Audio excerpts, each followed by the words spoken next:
Hello, everyone, and welcome to the 37th episode of A QISSAA with Ishika, quintessential and inspiring stories of South Asian artists, funded by the California Arts Council Individual Artist Fellow Grant. My name is Ishika Muchal, and I am coming to you from the unceded ancestral lands of the Gabrielino Tongva people, also known as Los Angeles, California. I am so excited to welcome to you my guest today, Mayuri Bhandari. She is an actress, dancer, figure skater, and storyteller. Working within the Indian and American film industries, she has starred in film and television, including credits with Lincoln Lawyer, Dave, Rebel, Dare to Dance, Just Dance, and her voiceover includes Spider-Man, Miss Marvel, and narrating audiobooks for Penguin Random House. Mayuri is the first South Asian to showcase figure skating on the Indian national television, and she's a figure skating champion. Her critically acclaimed Anti-Yogi show, which I had the pleasure of seeing last summer and was incredible, will be having a rerun this May at the Zephyr Theatre, and will be going to the Edinburgh Festival in August after an award-winning run at Hollywood Fringe last year in 2024. Her poetry film BINDI received international recognition and featured at the United Nations Women's Event in Los Angeles. Her artivism voices social justice, women's empowerment, and stories of brown identity. Mayuri holds a BA in Dance and South Asian Studies from UC Berkeley and an MA in Yoga Studies from Loyola Marymount University, and is currently their professor. She also has a YouTube channel called Bollywood on Ice videos and does yoga comedy. I am so beyond thrilled to welcome Mayuri Bhandari. Thank you so much for being here. Thank you for having me. That bio is long. I was like, I didn't know. I was like, oh my God, that's so long. So I thank know you for having me. sometimes Um, it's really weird to hear like all the stuff you've done, but it's also a great reminder of like all the work that you've put into your career and the stories that you tell. that's very sweet. I think as an actor, we have to put our resume and bio so much. I'm just like, ugh, Yeah. you have Yeah. to constantly update it too. So that's Right. all. Yeah. Right. I have like 8 billion variations of my bio for different shows. They exactly for this kind of thing, for Right. academic, for artists, so yeah, Exactly. it's very interesting. Yeah, and you're such a multifaceted artist. Like we love multi-hyphenate performers. Definitely multi hyphenate over here. Like, yeah, Mhm. it's hard for me to keep up. But I think that's also the beauty. But yeah, it's definitely challenging as well. Yeah. Yeah, so let's start with the beginning of your journey. How did you get introduced to the arts? Oh Lord. I say this all the time. I think I loved dancing. I loved rhythm growing up. Like even Mhm. as a baby, I understood rhythm, and I just my dad said you were just such a performer. And as a baby, he could see like me responding to things. And Yeah. so I always knew like I loved all art. But we started with dance, just like I kind of was like a self-taught, like how you learn Bollywood Mhm. on your own watching the films. Like we didn't have Bollywood class growing Oh, yeah. up. Like, took a little bit of Bharatanatyam as well, and Mhm. different styles, and then kind of went more into dance, high school and college. But then Mhm. I like graduated in it for my BA too. So it was like a mix of. I mean, I loved modern, I loved hip hop, I loved salsa, la Right. bachata, West African. Like, there's just so many wonderful styles, and for me, it was just movement. Period. So Right. that combined with figure skating and yeah, I just loved expressing in visual as well, but more performing arts, because my mom would even say like, she's like, we didn't, whenever the guests came home, which was like every weekend, or there was always people coming to our Right. house, she's like, I didn't need to turn the TV on, like you would just improv in the moment and perform your, like there's no filter. Yeah, Which I wish I had more of that little me now, but it's just interesting definitely. to hear about it. Yeah. Yeah. I think all performers have a similar origin story because I'm sure my parents would say the same thing about me. Yeah, The built-in exactly. entertainment, yeah. Exactly. Like sometimes you have to push your kid to perform. I was not that kid. Right. Like it was like Absolutely. where's my stage, you know? Yeah. So Yeah. yeah. Yeah. Absolutely. And I love what you were saying about like these multiple dance forms that you were influenced by and love and practice, because dance is like its own language, you know, like it transcends that regional variation and boundary and movement. All movement is inspired by each other. So I love that like your practice is also an example of that. 100%. And I think that's what's the beauty about really just understanding different cultures is Mhm. also understanding it through dance is a beautiful way to tap into a culture, cultures. Yeah. And you feel like you understand the rhythm, you understand the people, you understand the language, you Mhm. understand the heart. For me, my connection is always through rhythm and dance, music, Absolutely. song, vibration. And I mean, actual literal vibration, not just Mhm. vibes, which is LA great, but like Right. actual vibration. And so I think it's such a beautiful way to connect. Mhm. And that's what I love about social dancing, particularly, Yes. is that when it is partner dance or a lead and a follow, you're getting to understand a person in 30 seconds. You can tell their Uh-huh. personality, you can tell their character, you can tell how they're leading or how you're following. It's just really interesting. And again, it's a language without words, which we hear all the time. Right. But to actually experience that in social settings and not Yeah. necessarily performative settings, in classroom settings, in improv settings, I think that's a very beautiful way to connect. Yeah, absolutely. I love social dancing, so I echo that Yes, 100%. yes. Yeah. Yeah. What drew you to figure skating, and what was that journey like? Oh, it was very simple. My dad loved watching the Olympics. And so Mhm. he was like, she's going to be a gymnast or she's going to be a skater. Like, and we couldn't afford both. We actually started with both. And I started kind of late, actually. We Mhm. couldn't afford it. These winter sports specifically are even more expensive. Yeah. But any of these sports, I mean, it requires a lot. And we couldn't afford at the time. We were also moving from the East Coast to the West Coast. And, as soon for skating, I know it doesn't Mhm. sound late the average person, but for skating, starting at 10 or 11 is quite late. Like Right. usually you're starting at like, if you're competing, you're starting at like 3, 4, 5, Right. 6, And so it was just basically like I loved watching it. I was very Mhm. inspired by it. I'd be like standing on the little, like when they would like, I get, very emotional when people would get there. There's something about all the work that these athletes are putting in, Right. and just to see them, I don't know, I would get emotional. I still cry watching athletes, and because you just know all the So work much work, and yeah. the heart and the feel and the pain and the just all of it. And so I would be like, oh, I'd love to be able to be that for Mhm. India possibly, Right. and so yeah, it was just dancing on ice for me. And it's a Mhm. beautiful combination of athleticism and artistry, I think, Yeah. that sport. And it's not something that's as common in India, of course. Mhm. It's starting to be, but it's still not, these are winter sports. They're not usually as present in the more countries around the equator, right? Yeah. So yeah, it was just something that it didn't require much thinking. The first time I went on the ice, I was like, Mhm. yeah. And between the two, gymnastics and skating for me. Sure. And so it wasn't that difficult. But it was just more difficult to at the time get funding or Mhm. those things. And now it's so easy to have a GoFundMe or spread the word or social Right. media.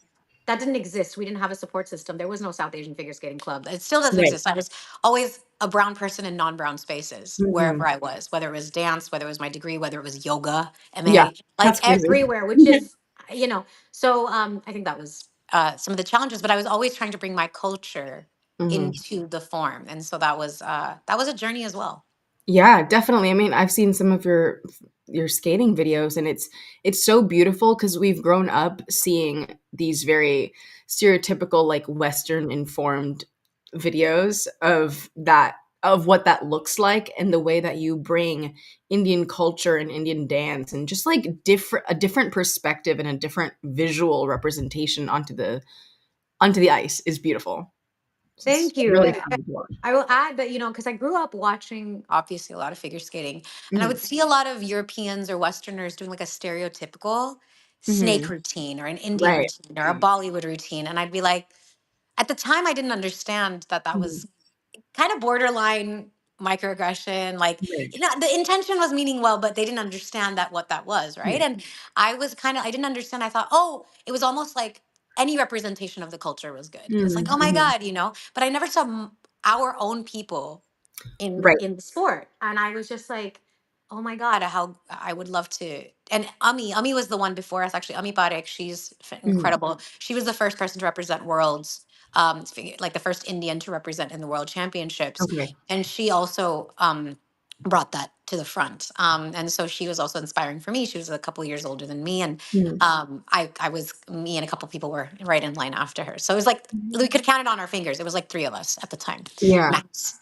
So Wow. yeah. Hmm. Yeah, and that brings up such a good thing about what you said about, like, is any representation good representation? It's like, is any press good press, or is it like there has to be a level of authenticity and 100. I to I it. also think like the generations that came before us were trying to survive, and of Right. course our cultures, Asian cultures in general, South and East, Mhm. I feel are like keep your nose down, like don't Right. cause a ruckus, and almost like but as we've gotten to the generations have been growing here, I think like we're speaking Right. up and we're seeing things, and we're Definitely. not just about survival, we're trying to thrive, and so I think it's like almost learning for ourselves and our own families, because now Yeah. I explain things to my mother and she's more furious than I am, and I'm like, she's like she just didn't know, or she Right. didn't understand. and Mhm. and I mean, sometimes I see like there was Meryl Davis, Charlie White, I think, who won the Olympics, and they Mhm. did a Bollywood routine like a Kajrare with Right. Silsila Ye Chahat Ka. And I believe, to my understanding, they worked with a choreographer from the Mhm. background, I believe. So that one was better. I remember, Right. like, it wasn't like I was like, oh my God, that's amazing. And it wasn't like, oh, cringe. Like, it was just like, okay, like I understand. But it was just really nice to be like, well, what does it look like when the person of the background is Is doing yeah. pieces, and Yeah. the outfits and everything as well. So Yeah. yeah. Yeah, definitely, and this is something that I wanna talk to you about in a second with your show Anti-Yogi, because I feel like you talk about that a lot, especially, like, with the being a brown person as a rarity in a yoga space is such an oxymoronic Minority, I concept. know, it's Yeah. like a minority in something that comes from our own practice. It's Right. what? Yeah. Right. Yeah, but before that, I just wanna talk to you about how you got into acting and, your experience with that, with voiceover and on stage and screen. What is that Yeah, like? I always wanted to act. I saw Madhuri Dixit. This is also in my show, as you know. Like I saw, these are true stories. I mean, I saw Hum Aapke Hai Kaun. I saw Madhuri Dixit, and I was like, her.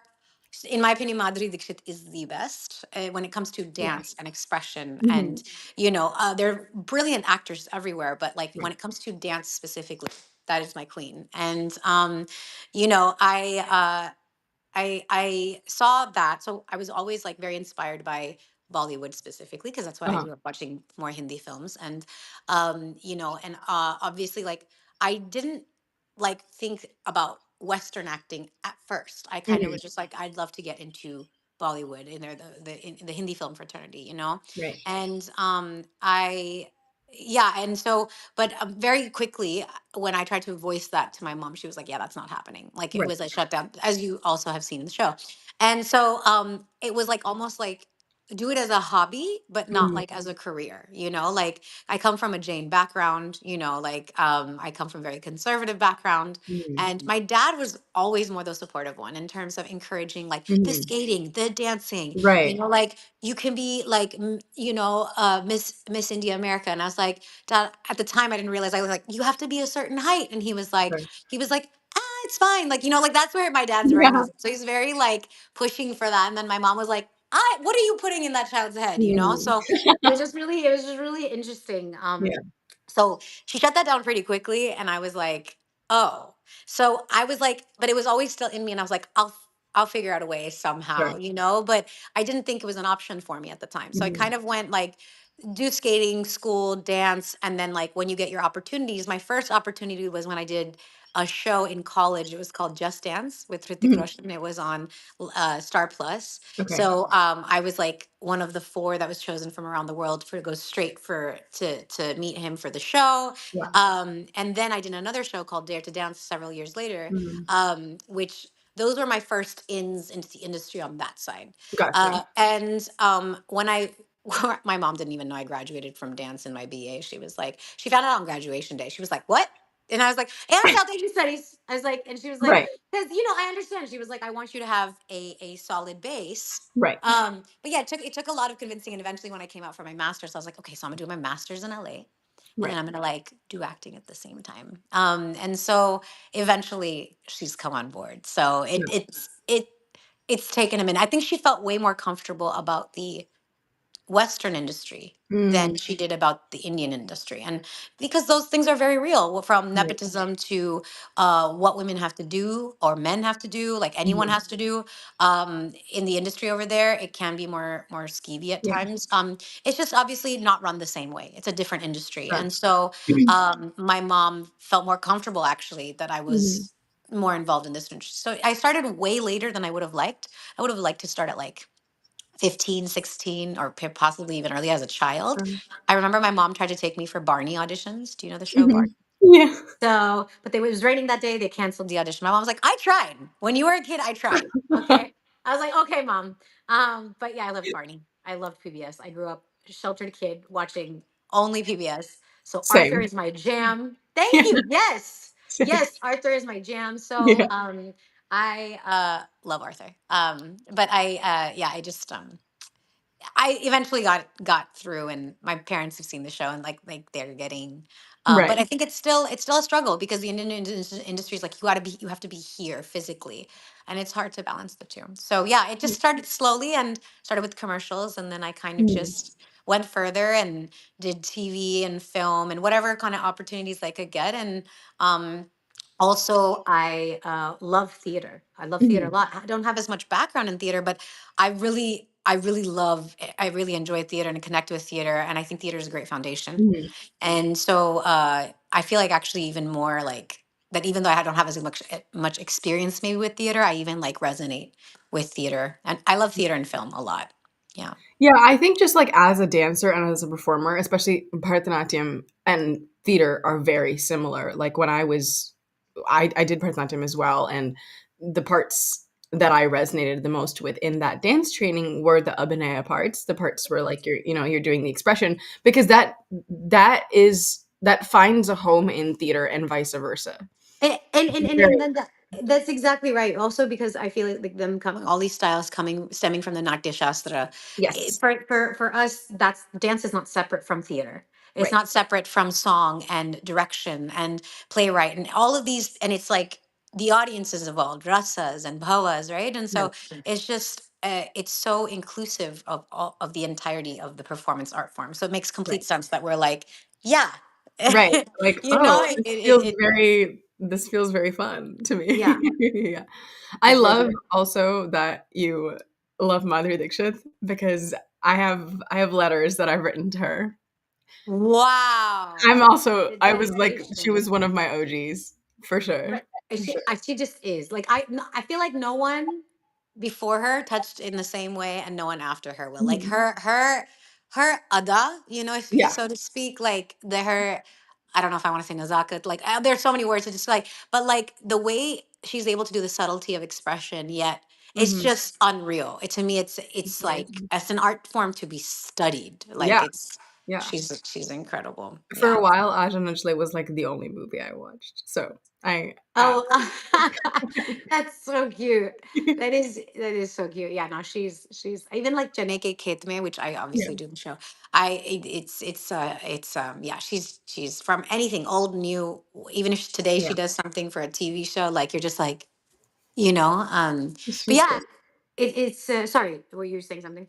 Oh no, I continue, please. Oh no, yeah, she is great. Yes, I Yeah. agree. And I was just going to say that when we were talking about, this theatricality, when I was bringing up the Natya Shastra and Rasa Mhm. theory and all that, my second show, so my first show is based on spirituality. My Mhm. second show is going to be based on sensuality, and it's going to be talking about this as well. So Amazing. yeah, so I'm very excited. Can't Very wait. excited. Yeah. Well, speaking of first show, let's talk about anti-yogi. Woo! I Let's talked about this one so much. I'm like, okay, let's go. let's do it. Okay, so I had the opportunity to see it. It was such a brilliant mix of storytelling and education, and kind of felt like a reclamation of like That's a great word. our Yeah. our heritage in a way. Like, that's what I Mm, took from it. mm. So I just want to ask you about what the impetus was behind the creation of that and how you blended the dance and the storytelling and how that was a form of activism in performance for you. Great. I have great questions, and I might ask you again if I leave something out, because I Sure. feel like there's two parts to it. So Yes. how it came about, one was very it's microaggressions and experiences I've had over the years, over many years Mhm. since I've probably grown up, Mhm. and didn't realize, like I was alluding to earlier, that Right. I was experiencing things in yoga classes I was taking, or Right. training I was taking, and I didn't think anything of it. I was like, oh, to each their own. Like, we Mhm. don't know, like, but I was finding that I was starting to educate more than the teacher, or the person Mhm. who's being who we were paying, or they didn't quite know what they were talking about, or that they were just making things up, like Right. based on interpretation. And it was like, whoa, whoa, whoa, whoa. Like, it was just really interesting for me to go through that process over many, many years. Mhm. And I'll also learn about my own, conditioning, in terms of the knowledge that we have, and the Mhm. education we have on our own history. There's an erasure of our own history as South Asians that we don't even Yeah. know. And speaking as an Indian, like, of Indian history itself. And so I was like, I just, as I came to know more things, and I've always been so fascinated by all these stories. I would read the Amar Chitrakatha comic books, Mhm. and the Diwakar Chitrakatha comic books. And, Yeah. I know so many stories. And it was like, how can I make them accessible to today? Like, if they were to come down today and see what's going on in the Right. Western space, what would they say? So that's Yeah. kind of how this kind of inspired itself. But I tried so hard to not make this show about yoga. I Mhm. tried, like, when I was first writing, I had so much writing when I approached Shamala and Dilo, and Mhm. Shamala helped me with from the inception of it. And through all my writing that was coming up, she's like, Mayuri, I think the show's going to be about yoga. And I was like, I don't Yeah. want to. I don't want to, because to take on a solo show, and my first solo show, Right. that being that, and to bring up a topic like yoga, and then have it be like, because you're edutaining then, and then Mhm. I only have 60 minutes, because I wanted the show not to be more than 60 minutes, because Right. solo show, I wanted it to be at that length. Mhm. But I was like, to explain it without being a lecture, but then also make it personal, but then also be inclusive, so that Mhm. anyone who doesn't understand will have the information. Anyone who does understand doesn't have too much, and yet it Right. can still relate and not be out, like, and be personal, like, and my story. Like, it was so much Yeah. pressure. And I was just like, it just felt like such a responsibility, which I mentioned in the show as well, Yeah. right? Like, this fatigue. Mhm. And I was just like, I it doesn't sound joyful to me. Mhm. It doesn't sound like a process I want to go, because I had been doing so much in my MA program. Every semester, every class, I would turn each of my finals into a artistic artivist project. Of Like, so course. that's how Bindi came about, Right. actually, when I saw the word Bindu in the Hatha Yoga Pradipika text. And I was like, oh, is that where Bindi comes from? And then Mhm. kind of then having the conversation with my mother, and then learning about the dot killings, like, just all of these things. Right. Like, I was like, oh wow. And so, just like that, there was so many. So I already had some bits and pieces that were forming of the Yeah. show that I didn't know at the time. And so many poetry pieces and things like that. And I had done it for my thesis. I had created, like, Mhm. a poetry dance, uh, with one of my friends, and it was really great. And so I just was like, oh my god, to create this, it was gonna. So the first 5 months were brutal, like Yeah. editing, writing, and then being creative, and that's where Mata Kali came in. Yeah. Here she is. So here, it's a original painting by a custom made painting, I believe, from Rajasthan.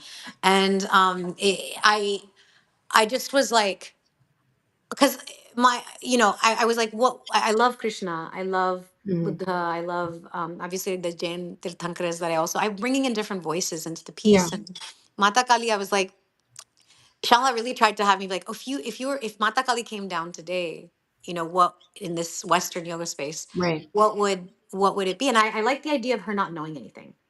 So it gave a complete, and her not necessarily interpreting things as we were interpreting them. And I found Right. a lot of play and Yeah. humor with that.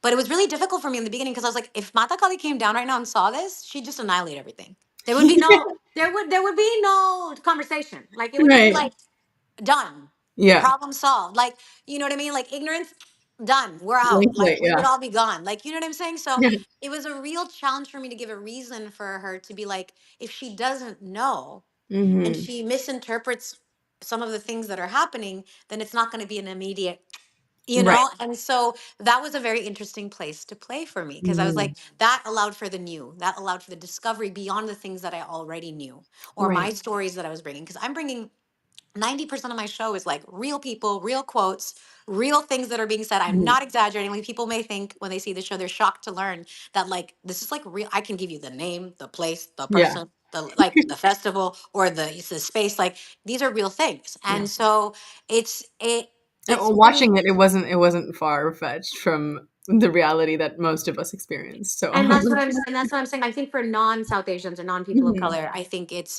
more surprising, Sure. shocking, and that's my objective with the show. Is to It's not meant to be this happy, pretty piece. It is Right. like we're trying to awaken and inspire. So that's how the Mhm. show came about, and it was just experiences that I had, and I was like, the strike happened for actors, and I was like, this is my Right. time to work on a solo show. I really wanted to do a solo show because I had seen Dilo's show, To Tea or Not to Tea. I had seen Mhm. John Leguizamo's Latin History for Morons. I've seen Mhm. so many wonderful solo pieces, and I saw this genre and I was like, what is this? I was like, Yeah. this is incredible. You can do anything. Like, it's Yeah. your show. You literally can put whatever you want in. So I was very inspired. And then I Mhm. saw I Can't Indian Good. That's literally the name of the show. Okay. From Brandon Rummel, last year at the Fringe. And Mhm. his show was really incredible at the Zephyr as well. And I was like, very inspired by that also. And I was like, oh, he mixed so many things in. And I was like, I'm gonna pull, I want to pull my things in. And Right. so I knew that I always knew I wanted to do a solo show. I didn't know, again, that this was gonna be what I was gonna be talking about in my Sure. first solo show, because I also wanted it to be personal.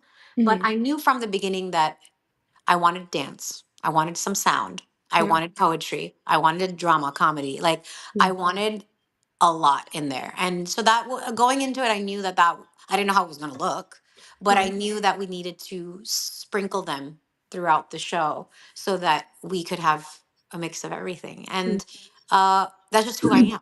So Yeah. I'm not just one art form. I'm a multi hyphenate, and obviously, when I'm bringing figure skating to the stage, I always joke, like, one day with funding, we'll have an ice on the stage too, Yeah. But yeah, I felt it was a blessing, really, because I knew I wanted sound, and it was a blessing to get Neil Agrawal. Mhm. Neil is incredible. Like, He's a tabla player, correct? he's not just a tabla player, he is a world percussionist. Like, Okay. his studio he plays instruments from around the world. So Wow. tabla is one of his instruments, but Right. he plays like drum set, he plays conga, he plays like any drum percussion you can Mhm. think of. This guy knows how to do. Yeah. And so for me, it was like I had a different sound person, because I didn't think Mhm. I could get a whole percussionist. Sure. Yeah. And they had to back out, blessings, because I was like, what am I going to do? I'm panicking. And I reached out on Instagram, and Shamala also suggested, everyone was saying, Neil Agarwal, contact Neil. I spoke with Neil, and it was just amazing, because that process with him we chose 9 to 10 different instruments at the Mhm. end for the setup, and Right. to play with a combination of South Asian sound and Western sound, and to have live percussion. Yeah. I just yeah, I just didn't it was something just so amazing for me, because the rehearsal process for that, to play with all the sounds, to see where every line of it could go, and then working on the process and rehearsal with Shamala to see Mhm. where how to enhance these sounds and where they would come in, because he Yeah. can't quite play exactly when I'm speaking most of the time. So Sure. yeah, it was an incredible process. So we added dance, and all that came at the end. That was the last part we were working on. We were editing that Okay. thing and working on that thing till show day. Like, it was so much that went into it. The process was insane. Like, I don't recommend it to anyone the way I did it, but I definitely felt like I gave it. I was looking at the Mhm. business side of things, which I'd never done before, the marketing, and then the creating Right. side. So it was a big challenge, but yeah.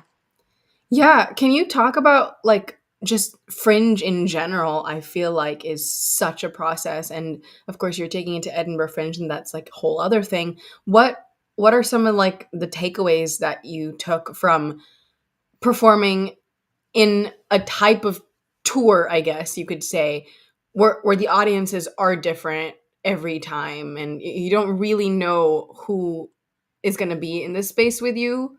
What did you take from that, and how are you going to use that to inform your Edinburgh journey? Sorry, I feel like there were a couple questions there. Can we just break it Yeah, down? yeah, So I don't. I yeah. like my mind went toot toot. For sure.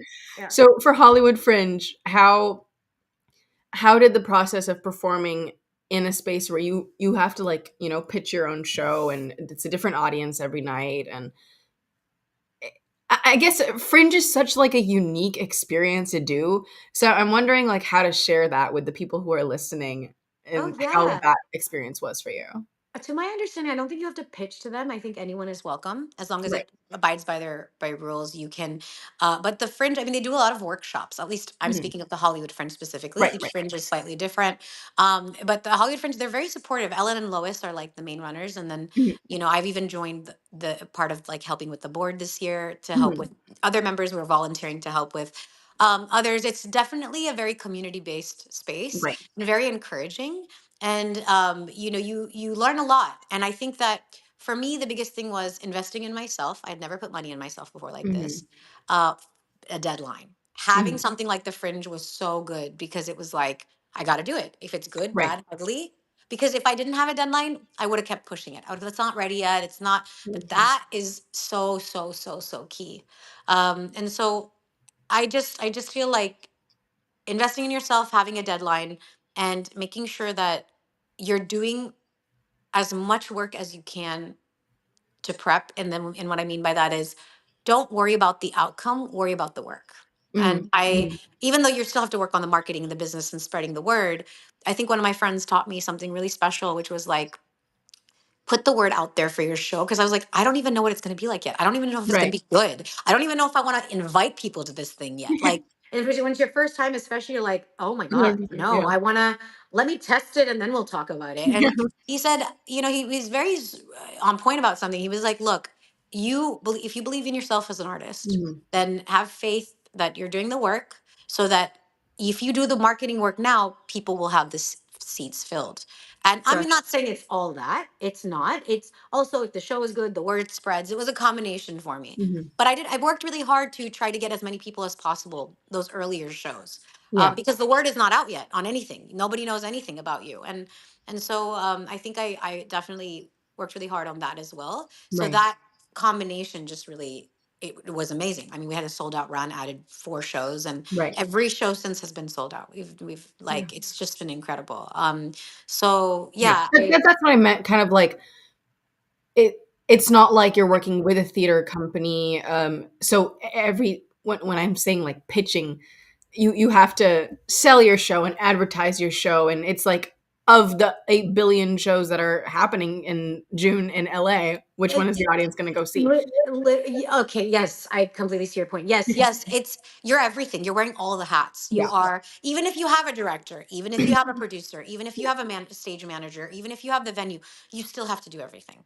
You Yep. still have to do, and you want to experience that craziness of doing Right. everything. You Oh, want to 100%. understand each department. You want to understand you are running the show. You are Yeah. producing your show. You are, unless you get some funding right off the bat, which some people do, and the Fringe also has, a lot of these spaces will have Right. scholarships, or they try to aid. Not everyone gets it, but Mhm. like, you can try, and or they try to support in different ways. And so I think for me, the Fringe was a great place to experience that. But you can't just rely on the Fringe itself. I think that's what I'm getting at, is that there's so much work that you have to do beyond what the information of the Fringe gives you, even if you attend the Mhm. workshops and the meetings. Like, Right. there's so much that I did beyond that, that it was that combination, I think, that led for it to be the way that it was for me. Yeah. And that, for me, the biggest thing was that this piece is more than me.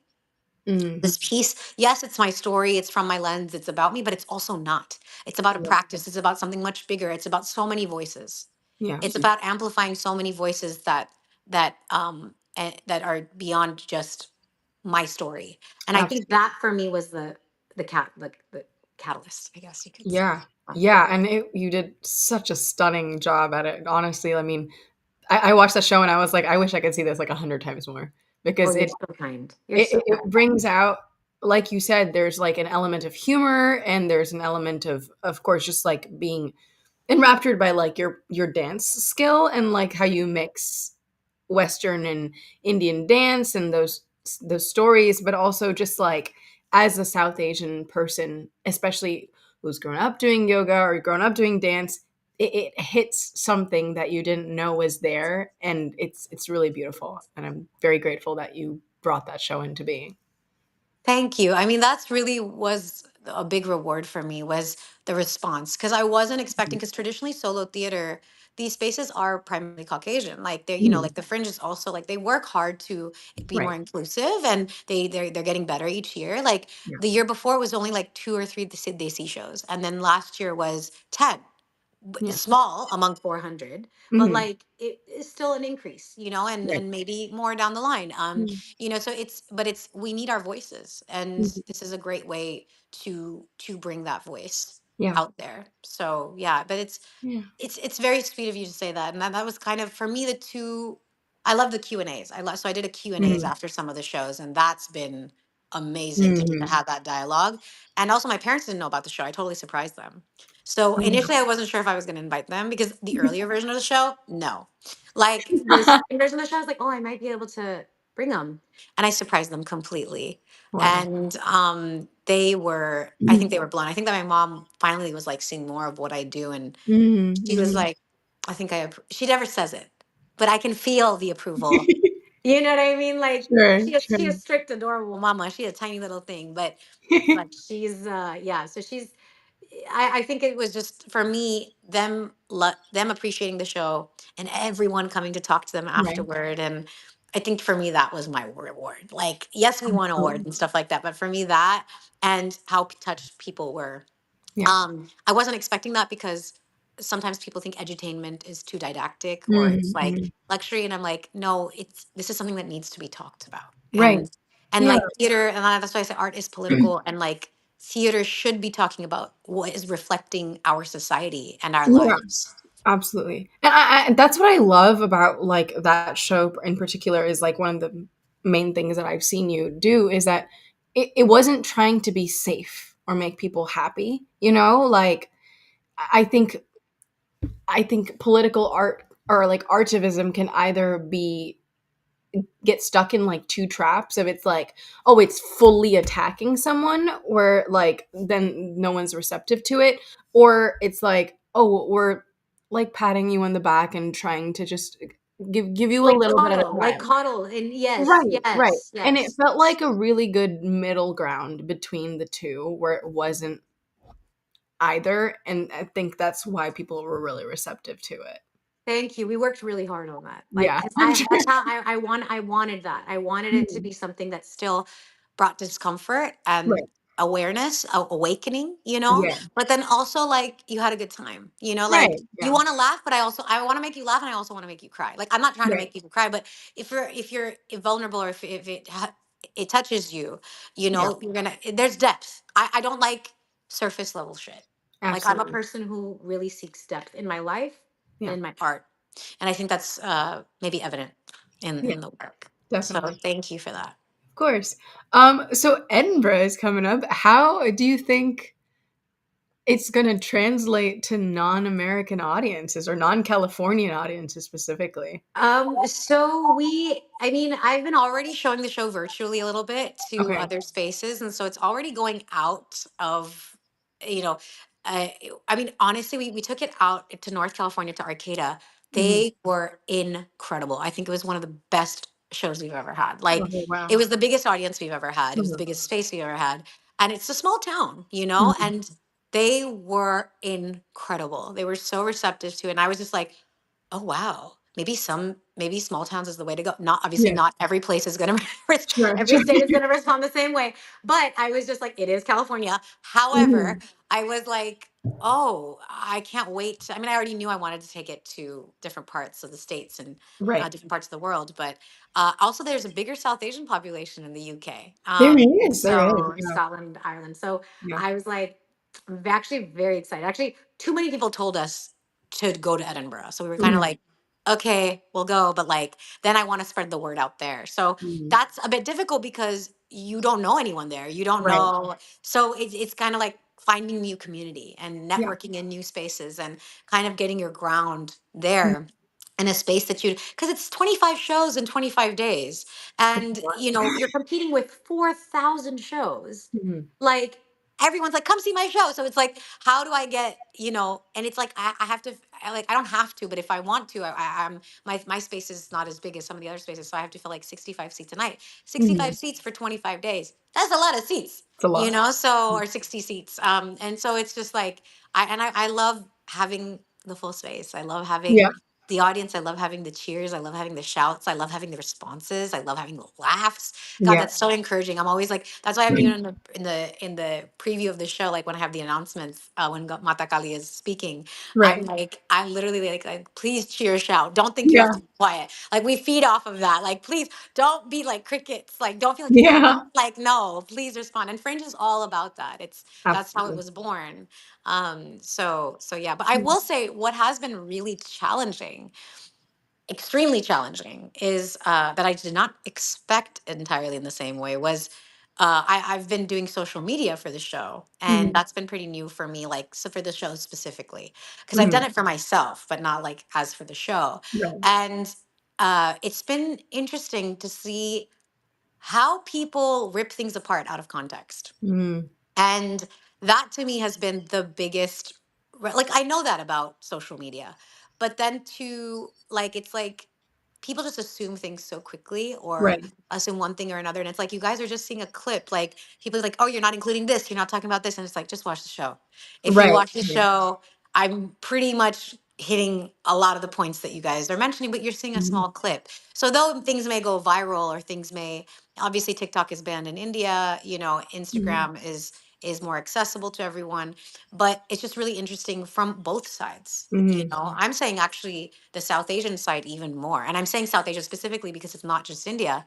you know um it's, you got all kinds of people, like, who will attack you from both ends without having Right. any context. Like, they think that you're offending, and it's like, actually, I'm just trying to show the voice of what's not being heard. Right. So what's funny is, actually, I don't get as much flack from Westerners. Hmm. I get it from our own background, who are taking it completely out of context and have no idea Right. what's going on. So that has been new.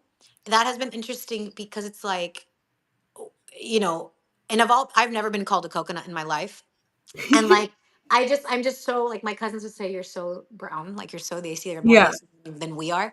And so to see on these things, like me being called a coconut, like, I think it's hilarious, but I'm also just like, oh my God, that is so far from the picture. Like, this is, Right. it's missing. It's just so it's hard to kind of manage, like, how much to explain yourself, and how much to be Mm. understood, and how much to put out there, because at the same time you want people to know about it, but then, I feel like you just have to see the whole thing to Yeah. understand what it's about. So that's just been new and difficult and really challenging. Yeah, yeah. Taking out of context is it's so hard to like publicize a show, especially like something that's ephemeral.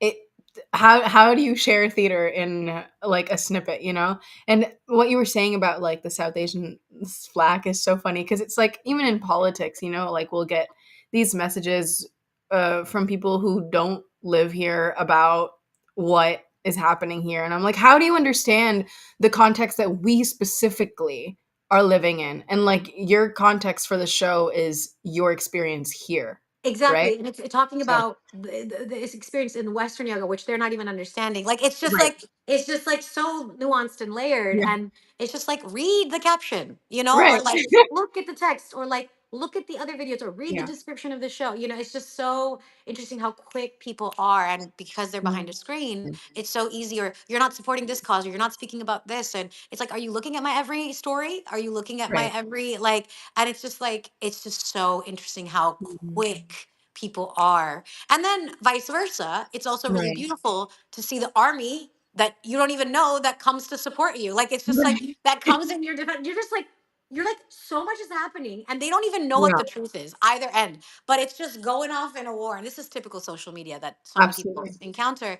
But I've not experienced it from a place of my work. I've Mm, experienced it from me and my skating videos and dancing videos, but right. not as my voice as an artist. Mm, And I think that's been jarring and affecting my mental health a little bit. And also, yeah, like, I feel sure. like sometimes I don't want my integrity compromised. just because, and I don't want to have to feel the need to explain myself Mhm. every time. And it's just like, you kind of have to just let go and be like, well, you know, how do I invite people who want to come see it, and Right. and those who don't want to come see it as well, come through. Like, Right. you may be surprised. You may Yeah. learn something, or you may realize that this is exactly the opposite of what you thought it was. You know what I mean? Like, Right. whatever, whatever. But I think it's great to explore theater you're not Mhm. familiar with.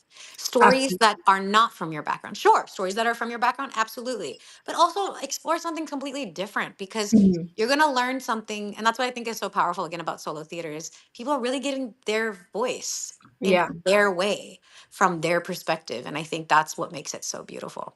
Yeah. Yeah. And Fringe is such a beautiful venue for that exploration of just It, like, it, I've never heard about this, but I'm gonna go see it. Sounds cool. Let's go.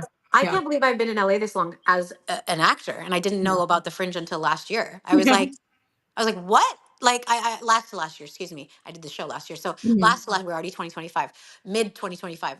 Yeah, like, I didn't learn about it till 2023. And I was like, Yeah. how did I not know about this? Like, this Yeah. is crazy. Yeah, I'm just great that that's what it's about, and taking it to the holy grail, the Yeah. Edinburgh Fringe, where Fleabag and Baby Reindeer and all of these Right. shows were. I think it's just more important to again reclaim the narrative, Mhm. have our voices speak on our on what we on anything that we want to speak about. It doesn't have Mhm. to be about our culture. It can be Yeah. completely not about the culture, but having our voices. I think that is just a necessary thing. Absolutely. Oh, I'm so excited for the journey to come in Edinburgh. I've done Hollywood once and Edinburgh twice, so I'm really I excited to hear about know. Congrats to you. I it. mean, you have far more experience than I do with the fringes. Oh no, Right? but I've always gone with larger shows, never a Mhm. solo show. So that is definitely a whole other thing. So I can't wait to hear about it. And I'm sure the audience there will be super receptive. Thank you. I'm hoping, fingers crossed. We've heard good things. We've been told a lot about Adelaide Fringe in Australia. Mhm. Oh yeah, Would yeah, love to take it there, and ideally the goal is to have it performed everywhere, to have yeah, it performed all over and anywhere and everywhere yeah. it can be taken. And like I said, feeding into sensuality, because as I was telling you earlier, the first show was 56 pages long. It was Mhm. so long. To Oh my give God. to give context, the current show is 26 pages long. Right, So over half was cut out, and I had to, the stuff that's cut out is the stuff that's going in. A lot of it's going in the second show. So I'm right. very excited about that. Amazing. Mm. Well, can you talk about um what you look for in collaborators? Like I know you worked with Shamala, who I also Oof. work with, and so what perspectives are you looking for when you're working on solo shows or just in general? What qualities of a collaborator are you drawn to? I knew from the beginning I needed to work with a team. I had been Mhm. working on myself. I was like, I need to. As the first person I spoke to was D'Lo. I'd seen D'Lo's performances, and I told D'Lo many years ago actually that I want to eventually do a solo show. Mhm. And he was like, "Okay, hit me up when that's happening." Yeah. And I did. And D'Lo was like, "I think," he's like, what I love is that D'Lo was like, "Don't feel bad that you feel like you can't do it alone, because these Mhm. things are not meant to be done alone." Sure. And that was really helpful. And Dila was like, even with the writing, like, I think I have a person for you. And it was Mhm. Shamala, Mhm. their friend. So I was so happy. And Dila was like, I'm not sure, but just give it a shot, with, Mhm. and so I think it was, because a lot of times they do say, like, a lot of people will say with the solo show, don't let anyone come into your writing process. Mhm. Like, but I think having the right person Right. come into your process who understands writing for solo theater, Mhm. who understands not to take your voice away, but to help enhance or curate your Mhm. voice, or help give you structure. Because I'm a person who needs help with structure. Yeah. So, and I never had written for solo before. I didn't know how to write show, not tell. Mm. Mhm. You are the story, you're not telling the story. Right. And that was new for me. And I thought that was so powerful. So Shamla was excellent. Like, I mean, nurturing, but also like just the way that I needed. Like, I'm a person who does really well with tough love, but Mhm. I'm very receptive to also gentleness, Sure. and so it's that combo of like, what are we getting at, but then Mhm. So the team is super important, and I'm very particular about who I choose. I'm Mhm. like very, very particular, and I'm really glad that I am. And I, for me, it's like, do you love the project? Forget me. Right. Do you like the story? Because if you like the story, every single person on my team, from my lighting person, my stage manager, Nick Fran, to like the people holding the space, like everyone loved it. Mhm. And they gave their heart because they wanted to. Right. So they were invested in it just as much as I was. And I think that for me was the biggest blessing ever, because they Mhm. we connected on the purpose of the piece. Right. Same Yeah. with Neil. Neil was like, I want to support what this piece is about. Mhm. And I was like, and then of course, seeing Neil's work, seeing their individual work, seeing what powerhouses they are and what they do, and the Mhm. artivism that they all do, Yeah. that was already what made me want to approach them in the first place, you Mhm. know? So I think it don't feel bad about bringing people earlier on in the process. At the Yeah. same time, also manage your true voice, your gut or intuition. And I think that was challenge for me, because I was like, Mhm. I'm a person who has been raised, to defend to authority. Like you okay, they say they know better, Right. and I kind of had to learn, okay, I understand, but then there were certain things I felt very strong about, like I really want to have that Right. thing, I feel very strongly about that, or that has to be said, or whatever.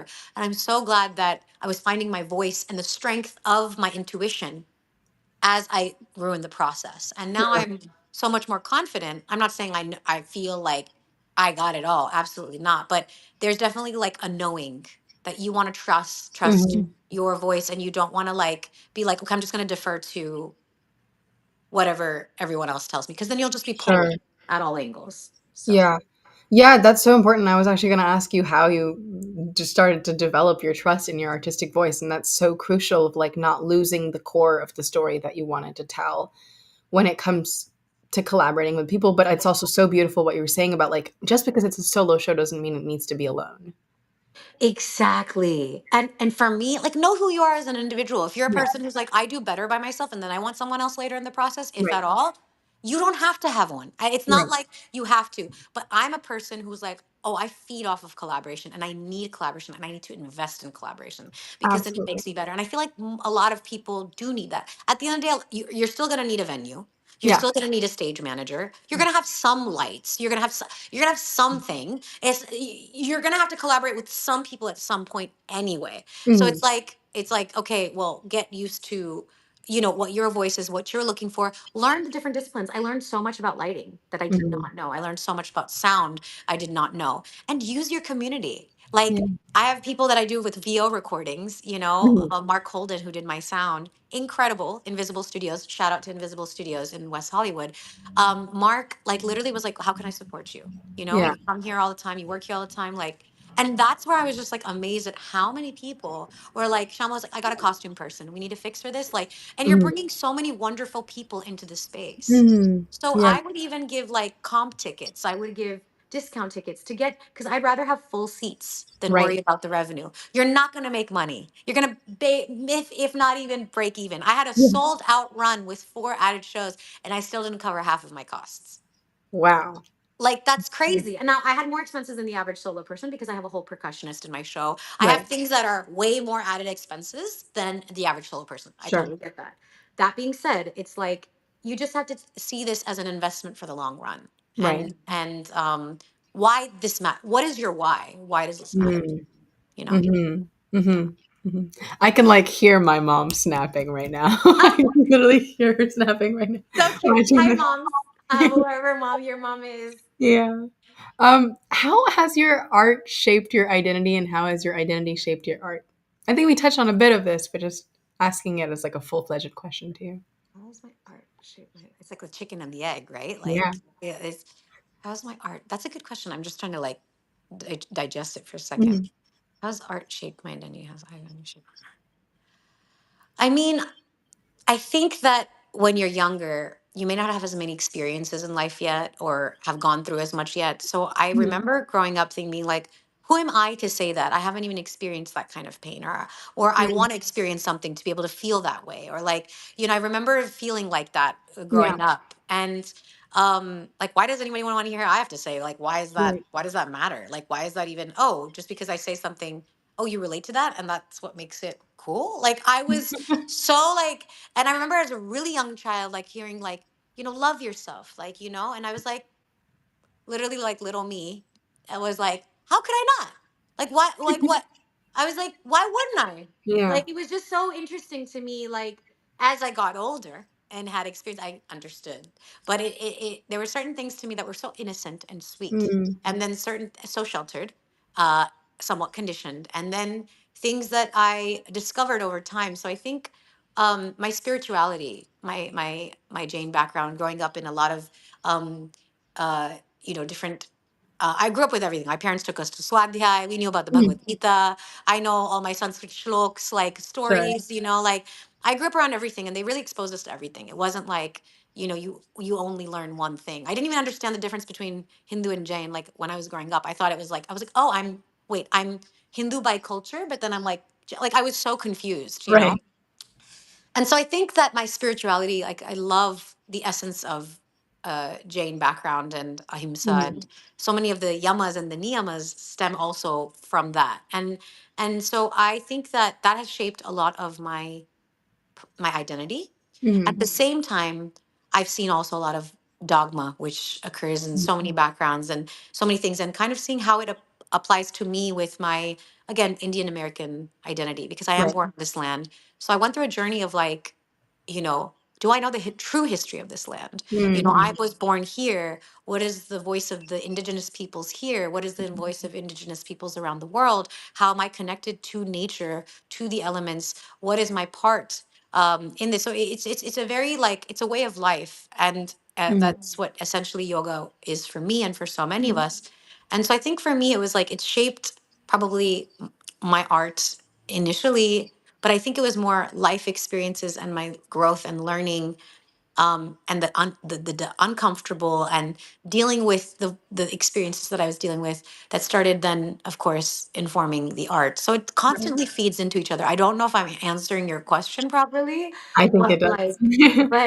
I think it's like it constantly goes back and forth. And I knew in myself that like until I let out spirituality and sensuality, I can't talk about anything for like I was like I need to get these out of me. These have been wanting Mm. to get out of me for years. I've written so many poems and journals and reflections and pieces of work, and Yeah. it was like I need to compile these and get these out, because otherwise they feel like the projects just stack and I'm not like putting them out there. So I Right. think it was just like it's been a long time coming, where it's just Yeah. like all these feelings that I feel from every rape case that I hear, you know or sexual abuse case that I hear, Mhm. it's just overwhelming, the amount Mm. of information. And I think we don't connect on the basics. And if we all Mm. connect on our values in terms of an ethics of like soil, water, sun, air, those are Mm. the things that give Mm. us life. So if they're poisoned, so are we. I mean, that's like some basic applies to all species, all Right. of the stuff. But I feel like that is so like that's not seen as the norm. That's seen as extreme, Mm. which is crazy to me. So I feel like I need to cover those basics artistically before I Mhm. can even dive into anything deeper. Yeah. Oh my God, that's beautiful. Yeah. Yeah. Yeah. The core basics of us that we forget about in this very capitalistic world. It is. And I feel like that's why artivism, Mhm. edutainment is so powerful, because I just feel like for me, that's how I express. That doesn't mean that's the only way that I can fight Sure. or that I can, be a part of social justice. But I think that is, It's it's a very beautiful way. yeah. And as a professor also in academia, Mhm. I deal with that with my students, but I want more than just my students. My students are a limited window. I want to Right. reach anyone and everyone. And the little performer in me, that little actress, still wants to be that. I still want to be that person. Like that's Right. not gone, Yeah. it's like I think it's like, I will have my cake and eat it too. Like I want Mm. I want it both. I want it all. And how can I use that voice to Yeah. broaden bigger, get to a Absolutely. larger audience? Yeah. Well, we're approaching the end of our interview, but I have a question that I ask everyone since the show is called A QISSAA, and QISSAA means episode. Is there any influential episode from your life that has informed you as a person or artist that you could share with us? Like anything that's inspired me. Like, Yeah, just something that was like super influential in your journey as a person or artist. my God, there's so many. Lord, that's tough. I'll say a couple people. Mhm. I think her name was Smita Patil. Was it Mhm. the Indian actress? The interviews I've seen on her before she passed, like the way she speaks about, you know, the representation of of a woman character, Mm. you know, or a femme character. Like I was amazed at how she spoke and how she Mhm. expressed herself and how she acted. Right. And even like Malika Sarabhai playing Draupadi in Peter Brook's version of the Mahabharata, which is Mhm. interesting. But to see her performance in that, Draupadi is one of my favorite characters, period, from the Mahabharata. Yeah. And my second show is going to reference to her a lot. Amazing. And I think this righteous rage that I speak of, this like, Mm. you know, this fire that Kali Mata, that all these women have that are kind of defamed or seen as savage or uncivilized or put down for the very things that make them strong. Right. And yeah, a person that I can think of right off the bat is Michaela Cole. I don't know if you Mhm. know this actress. She also did I May Destroy You, Yes, yes, yes. Chewing Gum. That artist to me, She's their amazing. work. Yeah, their work. Oh my goodness. To me, if I could pick one person, that's probably who I would pick. And extremely inspiring, raw, influential, putting their pain really out there, Mhm. and just a powerhouse. Yeah. So unapologetic is the word. I think that's it. Mhm. Unapologetic, very honest, very vulnerable, Mhm. and flipping beautiful. Like Yeah. just so Just watching that's them perform is so powerful, truly, on screen. Yeah. it's just even watching the stand, like just anything, like Yeah. the way they've crafted the story, and they also like did all of that, right? Mhm. Like wrote the story, acted in the Right. story, like did it's a one woman show on Right. TV, like literally is what that is. And Yeah. so, but taking their pain and the suffering and yeah, it's just stuff like that is there's so much amazing stuff, but that's what I would say. Yeah. Those are great inspirations and influences. Oh my god. Yeah. It's gonna make me go and look at more of their stuff after this ends. Yeah. Um, so can you share about obviously we've talked about like your upcoming projects. Where can people find your work and more about how to see the shows? Yes, please. Thank you. So we've got the anti-yogi link tree. We also have the anti-yogi show Instagram page. We Mhm. also have Mayuri Bhandari official. That's my personal, but it Mhm. has we do it on both. And we have our TikTok channel, which is also Okay. under Mayuri Bhandari official. And then there's the Bollywood on Ice channel on Right. YouTube. So there's many different ways to connect, Mhm. but definitely follow the Instas, the TikToks, Mhm.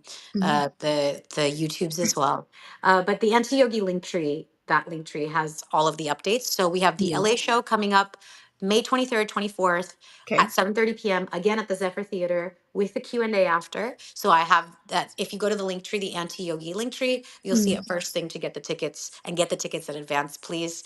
Amazing. And then the second is Edinburgh tickets are also on the same link tree. I have it in the Cool. bios for all the handles. It's all there. The Edinburgh tickets are on there, and it's going to be playing from August 1st through 25th. So it's like the whole Yeah. shebang. It's going to be a stamina challenge, and I'm very nervous, Mhm. but here we are, a show every day. So Yeah. yeah, it's Well, stamina wise, it's great because in they have they have healthcare there that's free and it's great. So I Is know that I was in the available to hospital. foreigners? Is that available to us? Okay, okay. I used it. I used it when I was there and I was Oh, dying. So this is very nice. And you know how hold on. intense my show is physically. So I'm like, Yeah. I'm very nervous. Like I'm just like the benefit is I don't have to practice any day. Like Right. the show will be the practice every day. Right. But at the same time, I'm like, it's just it's a lot. It's a Yeah. lot to It is. so how to keep it fresh. And I Yeah. think to answer something earlier, that you were saying, the way that I keep it fresh to keep it doing the show over and over again is Dila always has me write after every performance.